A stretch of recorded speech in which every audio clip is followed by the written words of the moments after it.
Let us see some examples to show that a substance should be heated up to its ignition temperature for it to undergo combustion.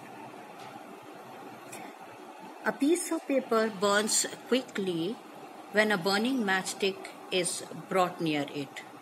On the other hand, a piece of wood cannot be burnt with the help of a matchstick.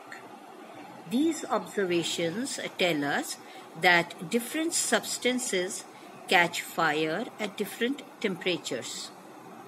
The lowest temperature at which the combustion takes place is the ignition temperature. Now have a look at this first example. The first one is, we can boil water in a paper cup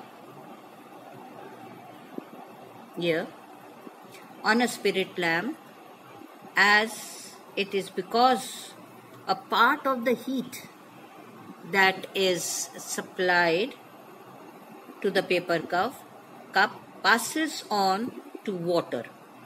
As a result, the ignition temperature of paper is not achieved and it does not catch fire.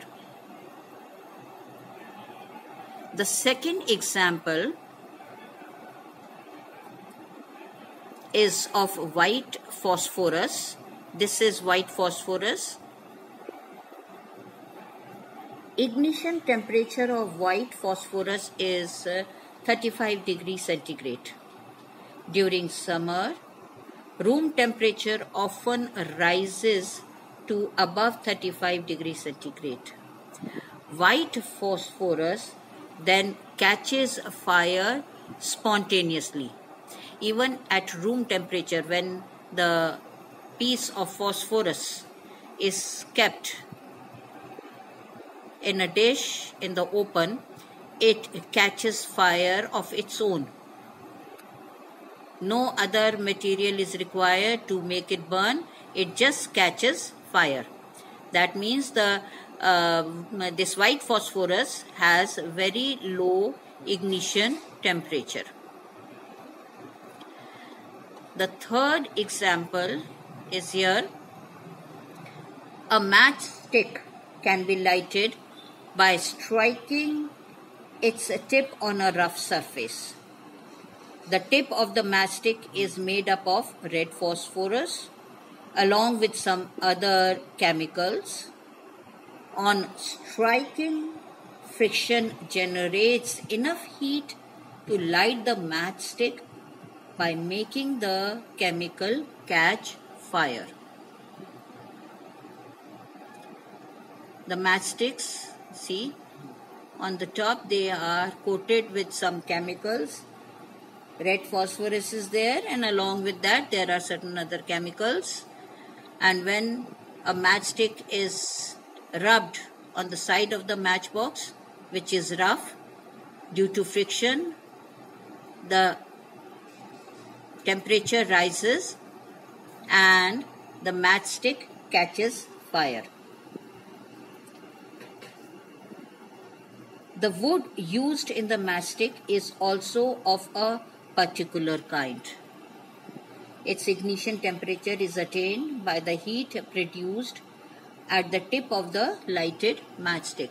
Not only the chemical that is coated here on the matchstick, along with that, the wood that is used in the matchstick, that also has low ignition temperature. So when the matchstick is lighted, this wood stick that is there, that also starts burning. Then the fourth example is, the flame of a burning candle goes off when we blow over it strongly. If we have a lighted candle and we blow air over that, the flame of the lighted candle, it goes off. It is because the air current lowers the temperature of the burning wax. When we blow air, then the air current lowers the temperature of the wax here, and this temperature comes down below the ignition point. The carbon dioxide in a breath acts as a fire extinguisher, and thus the flame goes off. These were the examples of how the ignition temperature of certain materials is achieved and the materials catch fire.